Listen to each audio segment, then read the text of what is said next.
हमने शहर को दी एक नई पहचान, हम हैं सिंघानिया बिल्डकॉन।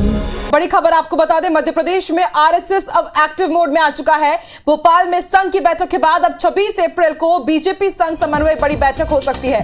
भोपाल में समन्वय बैठक प्रस्तावित है और इसमें आरएसएस का एजेंडा ये रहेगा कि मध्य प्रदेश में जो ताजा हालात बने हुए हैं उस पर चर्चा की जाएगी, माहौल कैसे ठीक किया जाए इस पर मंथन किया जाएगा। इसके साथ पॉलिटिकल एजेंडे की अगर बात की जाए तो बीजेपी के 10% वोट शेयर टारगेट पर भी चर्चा होगी। बैठक में माना जा रहा है कि तमाम दिग्गज नेता शामिल होंगे। सीएम शिवराज के साथ संघ के दीपक विस्पुते भी इसमें शामिल होंगे। बीजेपी के प्रदेश प्रभारी मुरलीधर राव, बीजेपी प्रदेश अध्यक्ष वीरी शर्मा भी इसमें शामिल होंगे। और ज्यादा जानकारी के लिए बात करेंगे हमारे सहयोगी सुधीर से। सुधीर, आरएसएस एक बार फिर से मध्य प्रदेश में अपना रुख कर रहा है, ना सिर्फ इसका पॉलिटिकल एजेंडा बल्कि सामाजिक एजेंडा भी समझा जा सकता है।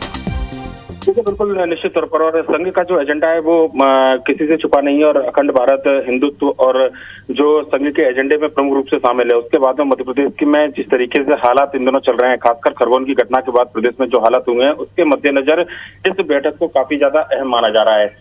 26 अप्रैल को संघ और बीजेपी की समन्वय बैठक होगी और अगर कहा जाए तो बीजेपी के लिहाज से, बीजेपी के आने वाले समय के जो कार्यक्रम और रणनीति तैयार होती है उसके लिहाज से इस पूरी बैठक को काफी ज्यादा अहम माना जा रहा है। और ये माना जा रहा है कि संघ के केंद्रीय नेतृत्व के द्वारा मध्य प्रदेश से जो अपेक्षाएं हैं, चाहे सरकार की बात करें या बीजेपी संगठन की बात करें, न केवल उन अपेक्षाओं पर बात की जाएगी बल्कि अपना आने वाले समय का एजेंडा संघ इस पूरी बैठक में बीजेपी के नेताओं को बताएगा।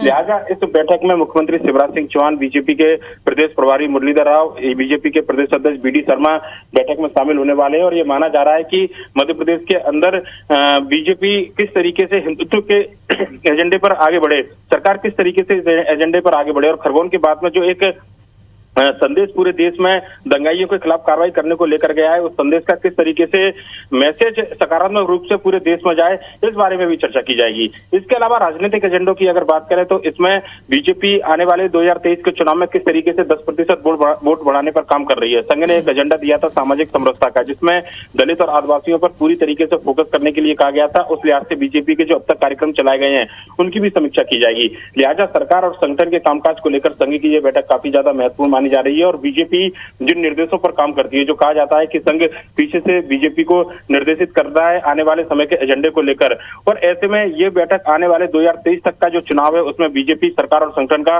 रोड मैप, उनका एजेंडा तय करेगा। जी, शुक्रिया पूरी जानकारी के लिए सुधीर।